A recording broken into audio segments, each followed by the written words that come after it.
Yo, this is Nova Trifecta. I Yo, am what's up? Jimmy Fedor, aka Alias, aka Juice CJ. It's your up? boy. What? What you say, Kendall? I said, what's up? I'm just trying to make a living.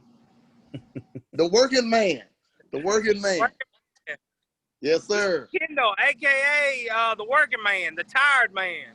Yeah, Coming to yeah. you live from out Yeah. here on job site.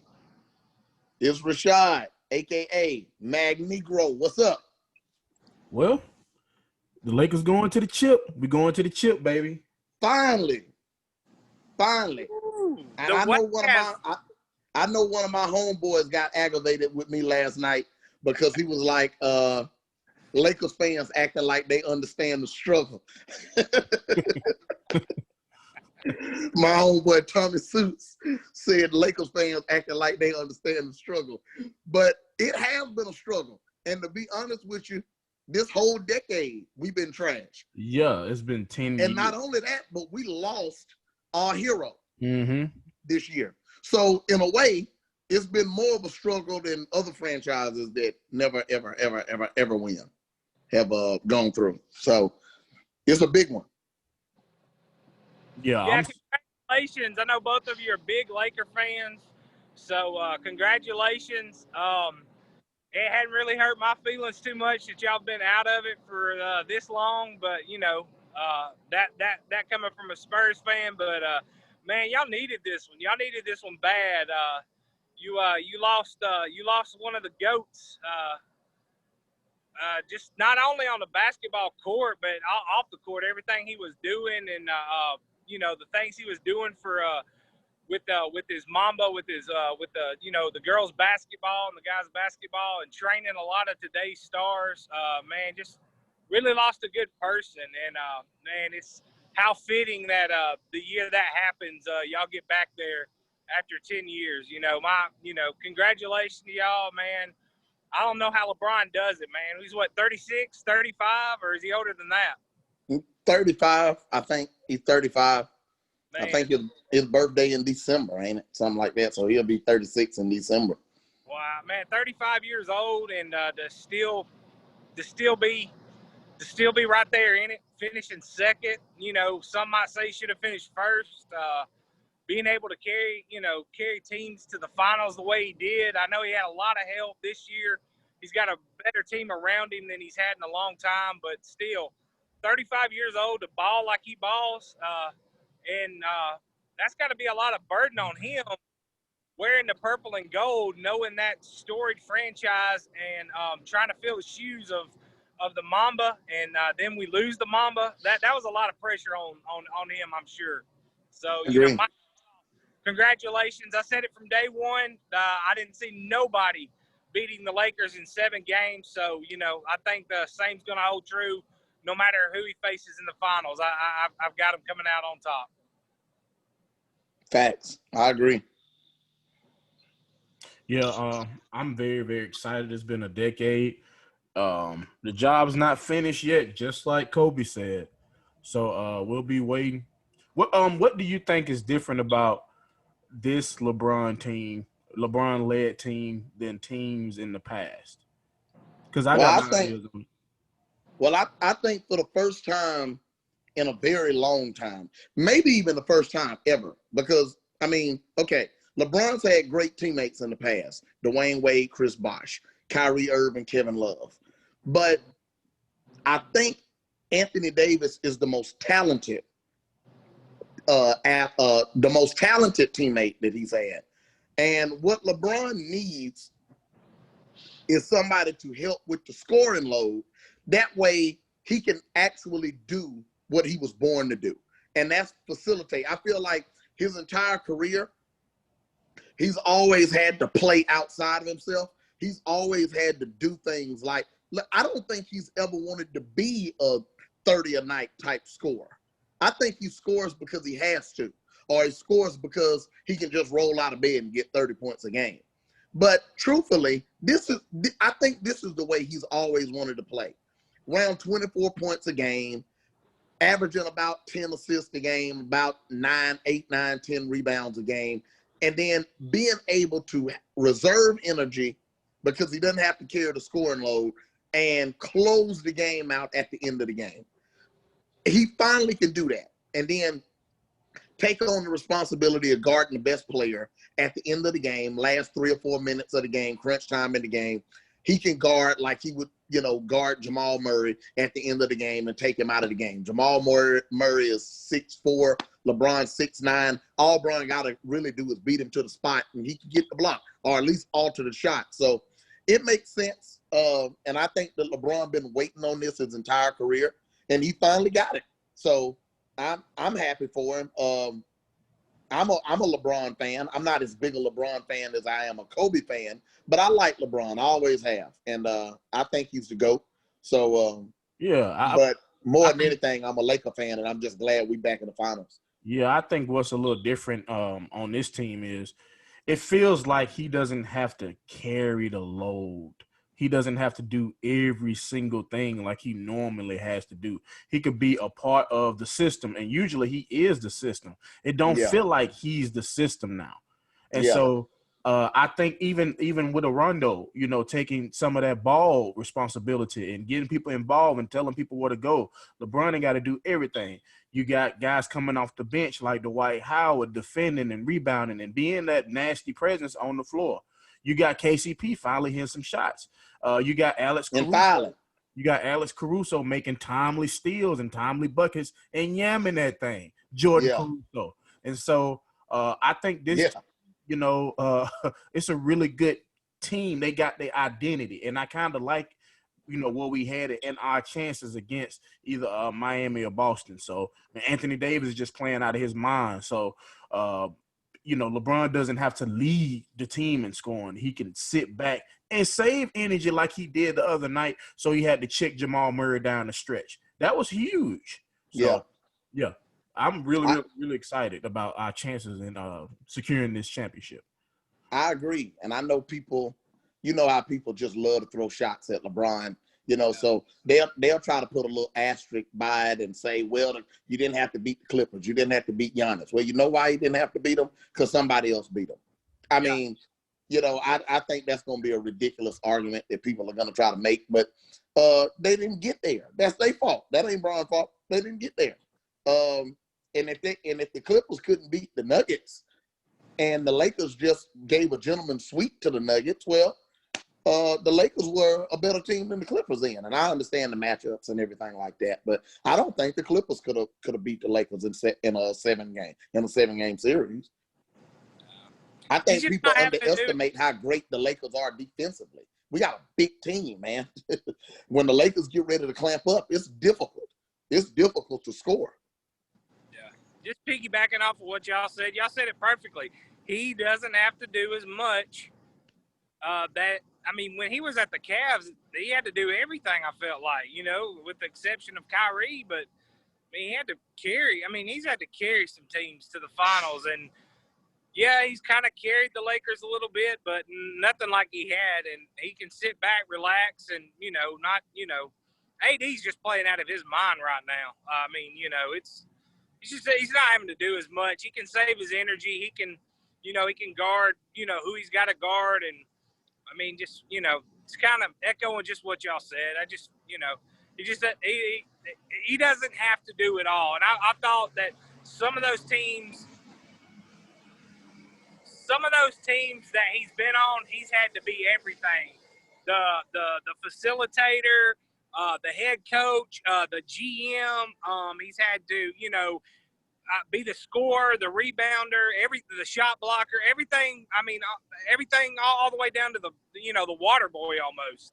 He's had to be, and it doesn't feel like that with this Lakers team. And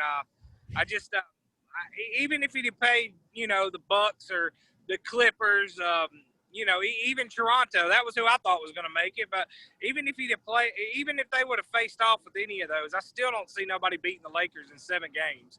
And I stand behind that. So I feel like they're cutting the nets down, and kudos, congratulations to Laker Nation. But that's the reason why I think, and I thought it for years. I made the argument for years before it became a cool argument to have. That's the reason why I think LeBron is better than MJ.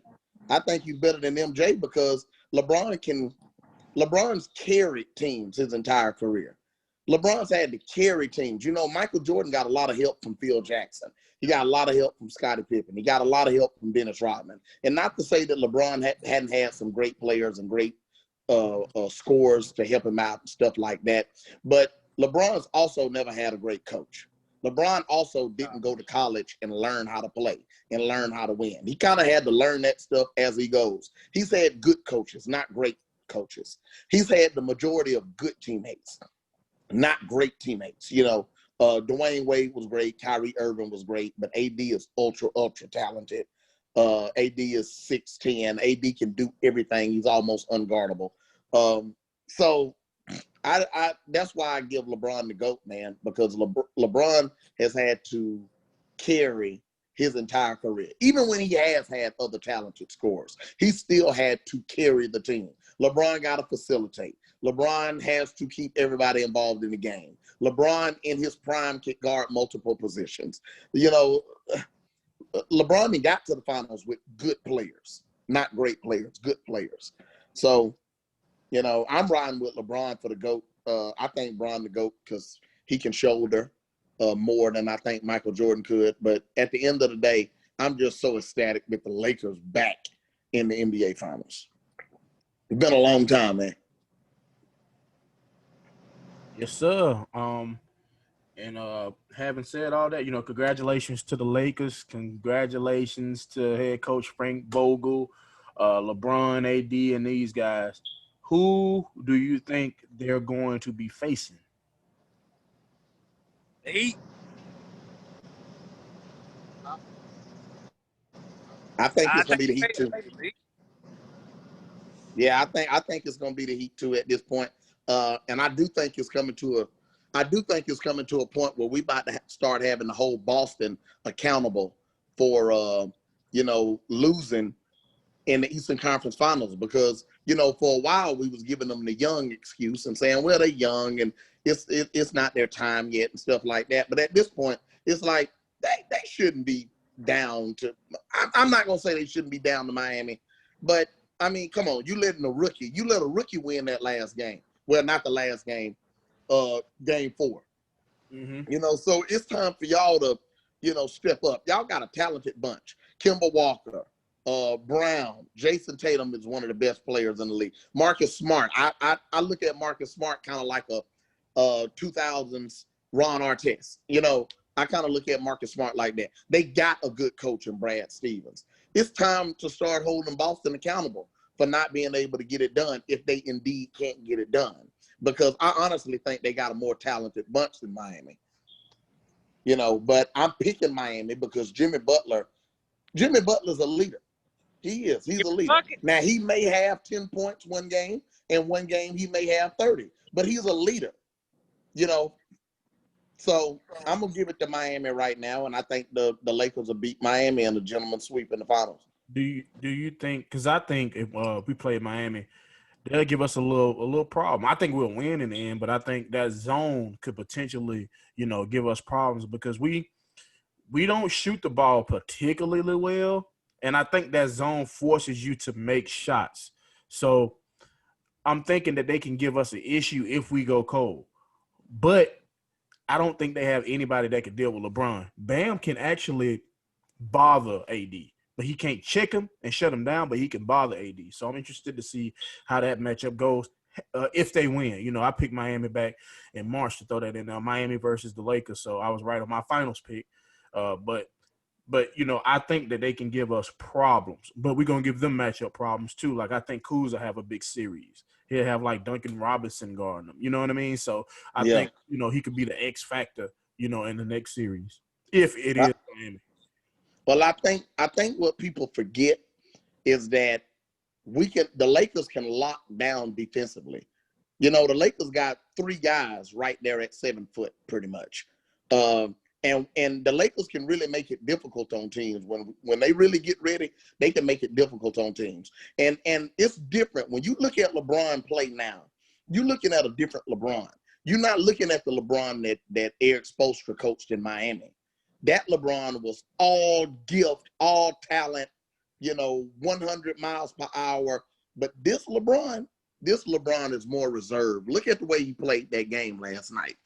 LeBron was reserved. LeBron was being patient. LeBron was letting the game come to him. LeBron was waiting. Talk about how he closed that thing out, though. We can't let that. Oh, he did. He did. He closed the game out. It kind of looked like Kobe out there, the way he closed that game out. And that's the beautiful thing about him finally being on a balanced team, to where he doesn't have to do so much throughout the game that he's gassed by the end of the game. I also think it helps that there's no crowd there. I think it's helping him with his free throw shooting, because he actually shooting free throws well too. So I think that the lack of crowd is I think it make a lot of those guys feel like they just playing at the Y somewhere, and they can just go out there and ball.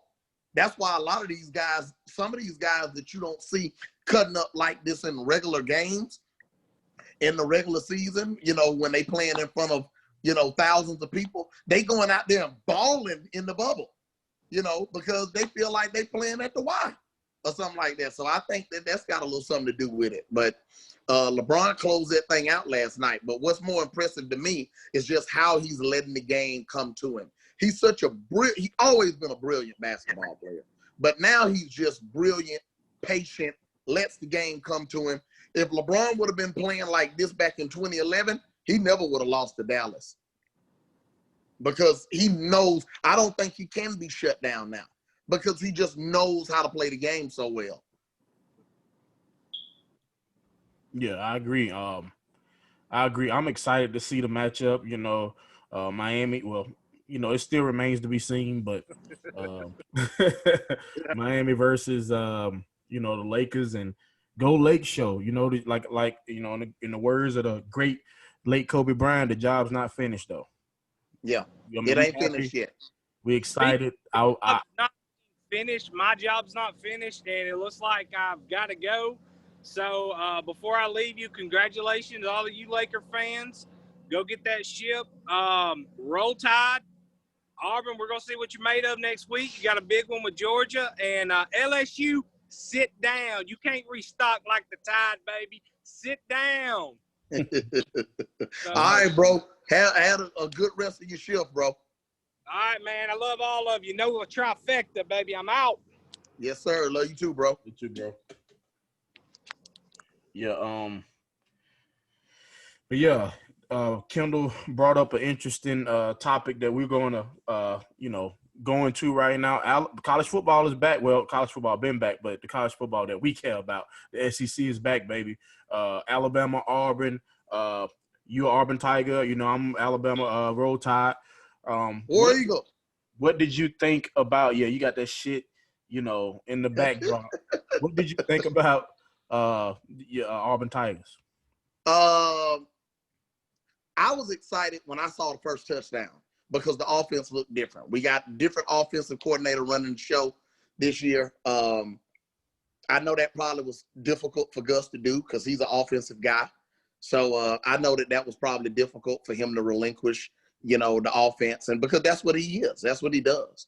But I also think that Gus is a great recruiter.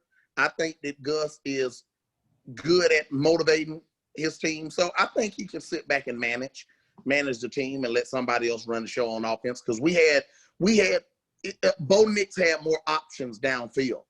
And it was great to see. Every time I saw him hit somebody down the field, make a down the field play, it excited me, because we hadn't seen that all these other years that, we've been under Gus. We have not seen those down the field plays like that. And so it looked like Bo has got more options, and he was pinpoint accurate yesterday. So last year he looked a lot comfortable delivering the football. He looked comfortable. He looked more mature. He looked like he's ready to make a push at a national championship. He looked like a seasoned quarterback that's coming in there and saying, I got it this year. I got it figured out. We got a new offensive system. I got it this year. I'm gonna be more accurate because he was pinpoint accurate, man. It was like Drew Brees accuracy. And then we got some studs receiving the ball. I mean, just jumping up, mossing it yesterday. So we looked a little slow at first, What but about the that's defense? awesome. What about the defense? Well, the defense in the first half, the defense was kind of bend but don't break, giving away. It was like big gaps in the defense yesterday, and they would get yards, but we got such an incredible red zone defense that by the time they got down in the red zone, we settled in. It's just difficult for anybody. It's going to be difficult for anybody to score on Auburn this year in the red zone. It's going to be really, really hard. Kentucky ain't And bad, we though. actually got a takeaway and a pick and got a 100-yard, return that would have been the top play on SportsCenter, but they ended up taking it back. So because of an illegal hit that didn't look like an illegal hit, but I guess by the letter of the rule it was. But that's just the football era that we live in now, that you just you can't have that head-to-head contact like that now. They don't allow people to be sitting ducks and get knocked out like that without being able to see, at least brace for it and see what's coming. And I get it, man. These athletes today, bigger, stronger, faster, they'll kill you. Yeah. They'll kill you if you don't know they come. They will. They'll kill you if you don't know that they're coming. And so you can't let them do that now. So I get it. I get it. But I was impressed with Auburn yesterday, and I'm back in the groove of football now. My Cowboys had a comeback last week. Auburn won yesterday. So I'm back on the football train now. I was kind of stagnant with football for a little while because, COVID-19 and 2020 got everything off a little bit. So it took me a while to kind of get back into the football mood, but I'm back now. I'm back. Yeah, I'm back. I've been back into it. Starting with the NFL. Alabama looked good. I didn't watch any of the Alabama game because I was focused on LeBron and the Lakers winning Game 5 last night. But talk about the Bama game. Alabama, we do what we do. You know what I mean? It is what it is. We are who we are. Roll Tide, all that shit. Ramma Jamma Yellow Hammer. You already know. But we look good. Mac Jones, the new quarterback, he looked good. Mac Daddy. Mac Daddy was out there throwing dimes. He looked good. He looked good last year when he played, though. I thought that too. If you know the game of football, he made some really good throws. In the Iron Bowl, he just made 2 critical mistakes. But given that situation that he was put in, it's the Iron Bowl, and he stepped in there and he was throwing that thing to 5 receivers. But at the same time, he stepped in there and he delivered the football, and that's what he did yesterday. What I've noticed about the offense yesterday, Jalen Waddle, he's going to be a Heisman candidate. It seems like they finding situations to get him the ball because he's electric with the football. If you notice, last year was his coming out party against the Auburn Tigers. He was unguardable. They couldn't do nothing with him. And so he a beast. It seems like, and every year we have that guy, the next guy step up. Last year it was Jared Judy. Before that, it was Calvin Ridley. Before that, it was Amari Cooper. So, you have those number one guys step up and be a focal point of the offense. I love the way Steve Sarkisian calling the game. And it looks like we're trying to establish the run. Like Najee Harris, looks like a beast out there. So I'm really, really, really excited. I want to see the tight ends get a little involved a little more because, in years past we have used tight ends. But that'll come, as the season progresses. Defense looked fast. Patrick Surtain, the second, looked like he's the best corner in the nation. But it is Missouri, so we kind of got to pump the brakes a little bit, and we'll see what we're going for. But I'm liking what I see. They look confident. They look fast. Always well coached. And Roll Tide, man. I can't wait to see how the season pan out. But see, it's such a luxury to have a great coaching staff. Because every year, you're going to be there. Alabama's going to be there every year. Alabama, as much as I hate them, and I do, I always have. I'm a War Eagle, Auburn Tigers. But Nick Saban is definitely the greatest college football coach of this generation, and maybe of all time. But I'm not old enough to give the of all time conversation. But of my generation, he's easily the best coach, the best college football coach of all time. And he may be in the conversation for best football coach, period, by the end of it, of all time. Can you say Roll Tide one time? What? Come on now. I'd rather sew my head to the carpet. You sitting there giving all the props up. You might as well Roll Tide with but I also believe in we can be enemies, but I also can be realistic. I can be realistic. I mean, Alabama always gonna have a good team. Alabama is a player or two away from winning the national championship every year. Yeah, that's true. I mean, Auburn don't step in and sneak in there and beat us. A couple of years to kind of take that shine from us. And see, I love when y'all on the brink of a berth in the playoffs of the national championship, and we can come in there and do what we do, because people don't like to admit it. Gus Malzahn is not afraid of Nick Saban. He actually has his number. Yeah. He does. He got his number. Gus know how to beat Nick Saban. Yeah. So, but that's great. But yeah, I'm excited, man. SEC football back. Any other games you kind of want to sift over? LSU getting beat.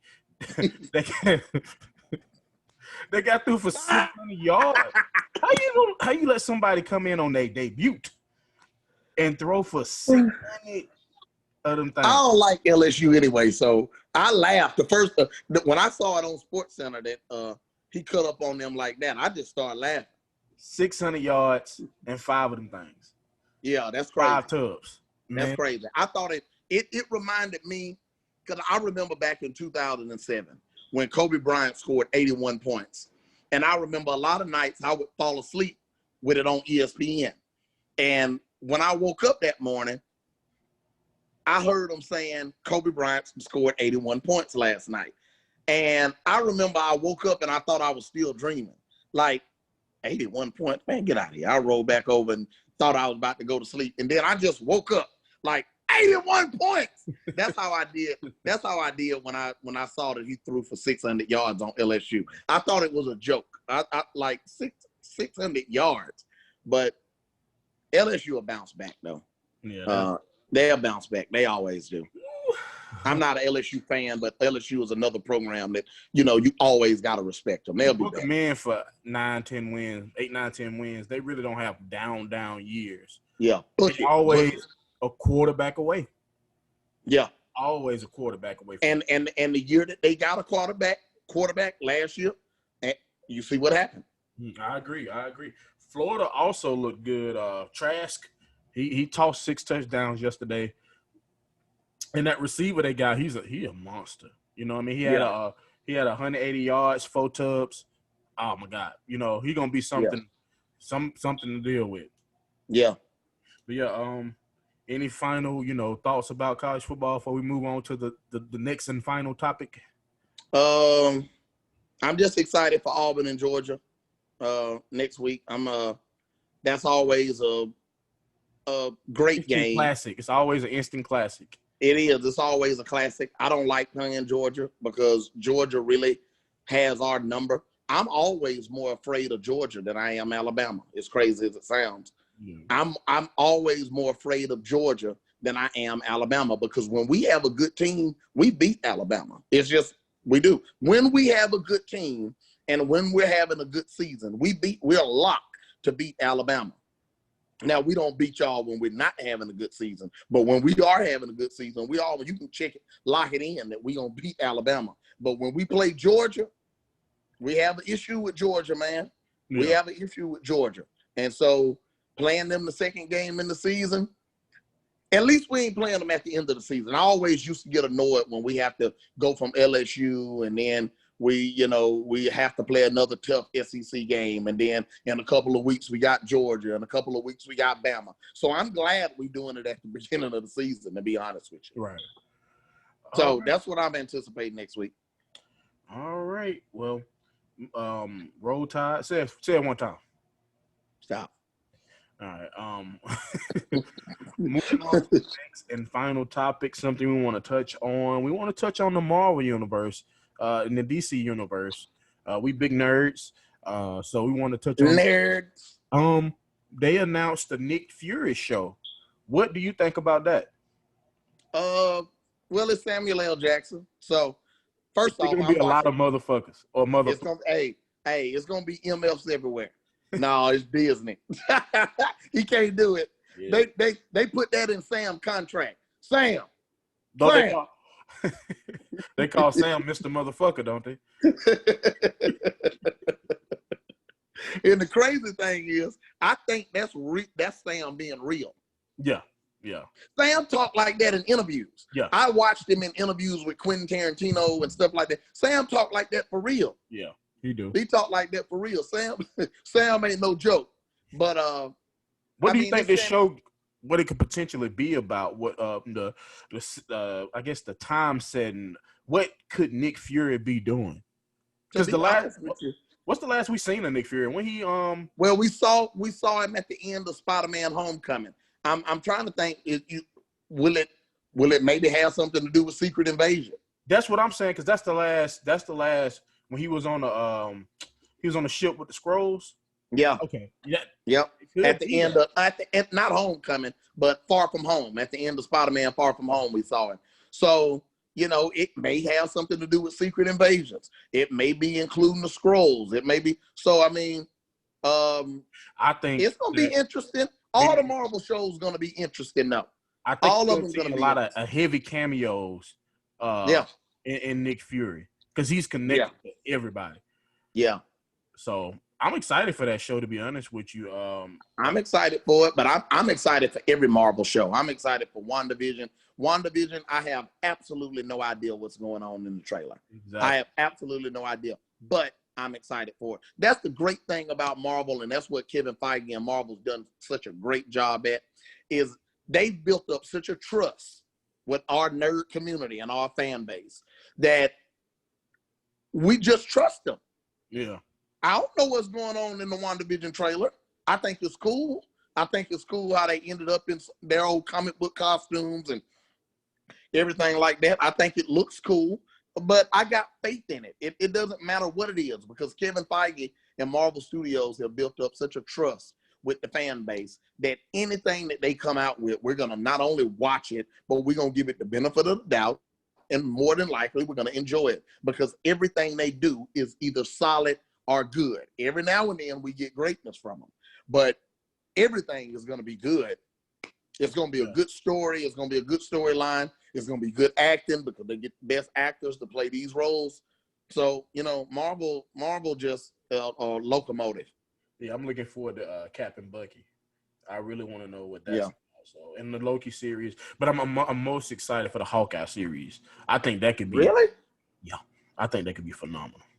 I think it's gonna be good. I like Hawkeye. I like him the best in Age of Ultron when he. Well, they can actually use him and put him in fight sequences and do a lot of cool shit with Hawkeye. You know what I mean? Yeah. Because they could do. And I hate to compare it to it, like Arrow. I'm a huge Arrow fan. It's a lot of shit that they did with Arrow. And so I think they could pull some of those elements, even though it is a DC show. It's a lot of those elements that they can pull and put in a Hawkeye movie not a Hawkeye movie, but a Hawkeye series that'll make it great, I think. Yeah. And so, well, don't get me wrong. I think that the Hawkeye show will be good, because I got unwavering faith in Marvel and their ability to tell stories and stuff like that. So I think all of them is going to be good, but I'm most excited for Falcon and Winter Soldier. Yeah. Because Falcon and Winter Soldier.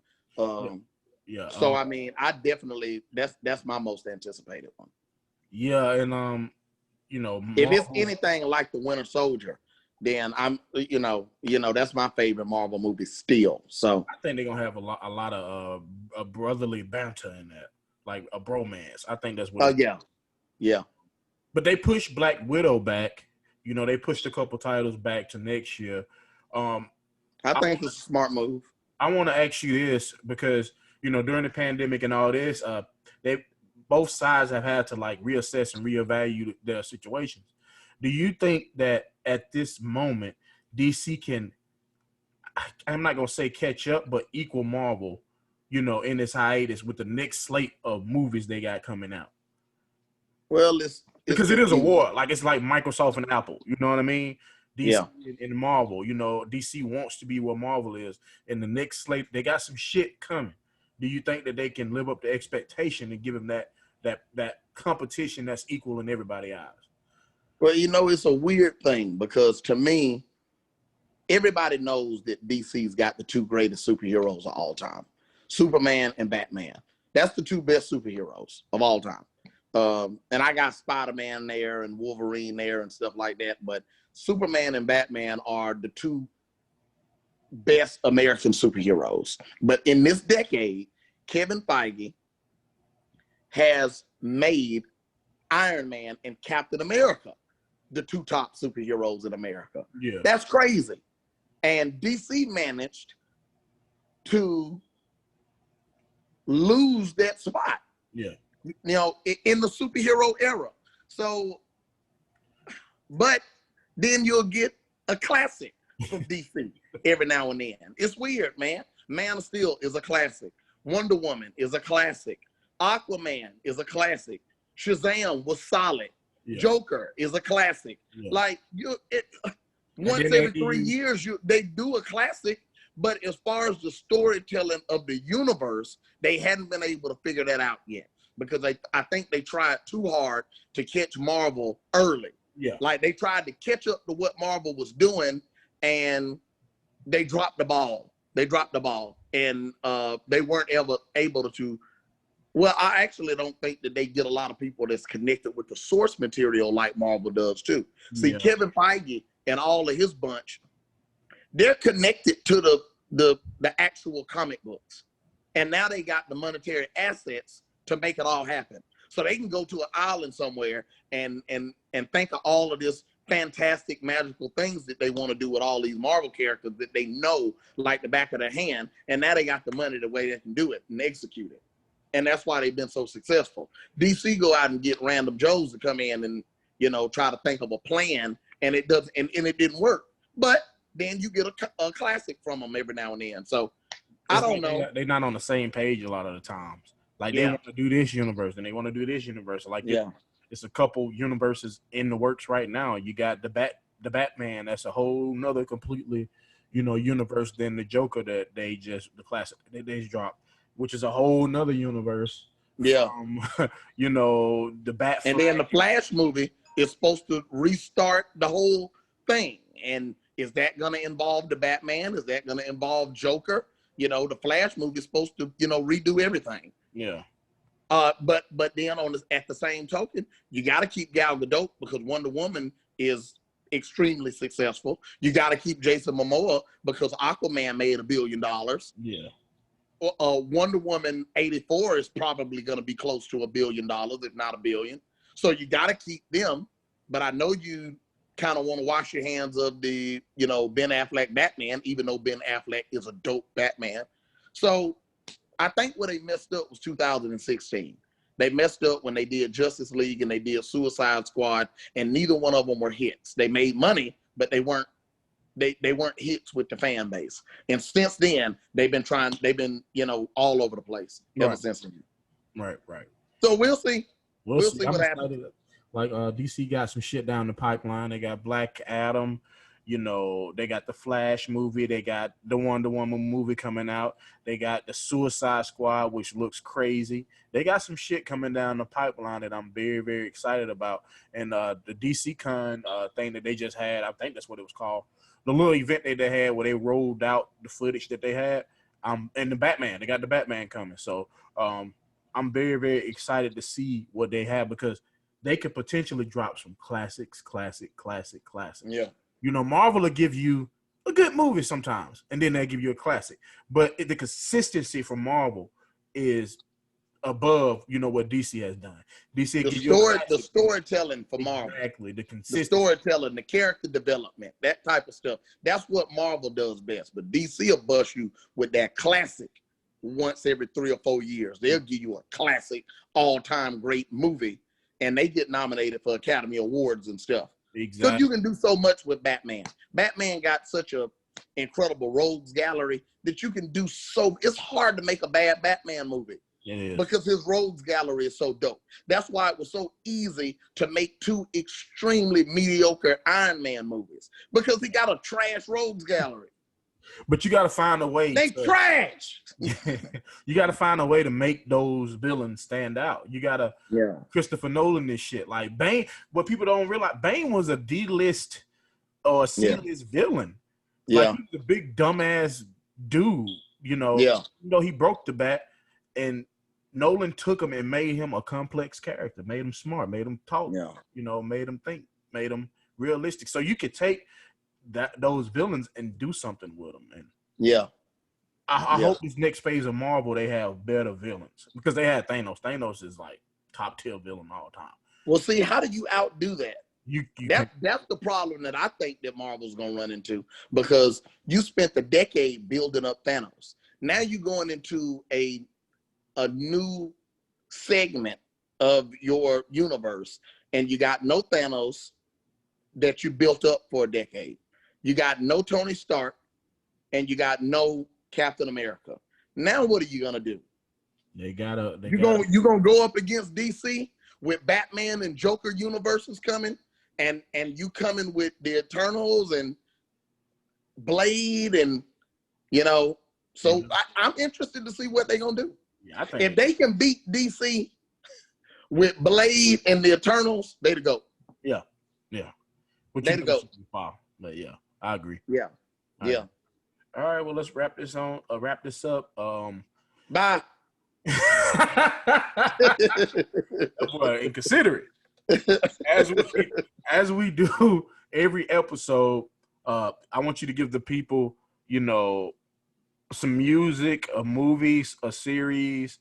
What say you? Music wise,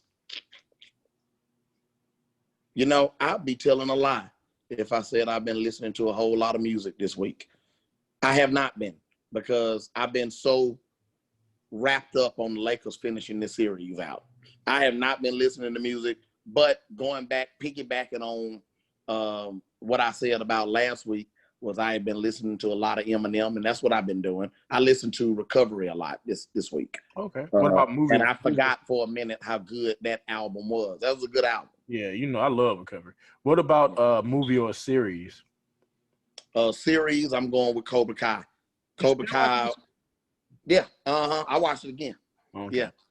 Well, yeah. I like it. It brings back nostalgia. I like to see shows that tell the perspective of the other guy, and that's what Cobra Kai is. It's telling the perspective of the other guy. So I still rock with Daniel San, but I still rock with Daniel. I still like Daniel, but I get it, you know, from Johnny's point of view. I get it. It's always two sides of a story. So it's a great show. So I'm still rocking with the Cobra Kai. All right. Well, yeah. Music wise, I took it old school. I've been listening to a lot of Chameleon now. The Sound of Revenge. He had his run. Chameleon that won his Grammys, made his money, and now he a millionaire in Silicon Valley. He did. He had his run. Yeah. And, that's what I've been listening to, The Sound of Revenge. And movie wise, I went back and I watched Training Day. Just because, you know, the internet, they always bring up the scene with Denzel. I'm putting cases on all you bitches. You motherfuckers will be playing basketball in Pelican Bay when I'm done with you. Jay, it's like that. You think you can do this shit, Jay? What Den didn't want you to know is Den was scared. That's what was coming out then. Den was scared. Den knew them Russians was coming. He was scared. I run this shit. Y'all just live here. Y'all just live here. I'm gonna burn this. Yeah, you better walk away. Yeah, you better walk away. All right. Any last words for the people before we get up out of here? Once again, reiterating what we said at the end of every pod. It is 2020. You know, this is the year of the unthinkable. So I'm just trying to stay prayed up, and I'm praying for everybody out there, everybody that has lost a loved one this year. It's been a lot, man. It's been a lot. Yeah. Everybody that we know has faced some kind of situation in 2020, lost a loved one or something like that. I got some friends that's dealing with, COVID right now. Some friends, some parents of some of my friends that's dealing with COVID and not in the best of situations right now in the hospital. And so I just want to extend prayers out to them. And I want to extend prayers and peace and love out to everybody, that's going through something in 2020, because everybody been touched by a little something this year. Yeah, and I second those sentiments. The message I leave with you guys is peace, love, and light. And if we can get shot to say roll tide one time, we can get out. Stop. All right, man, roll tide. Nova Trifecta, we out. War Eagle. How come your lights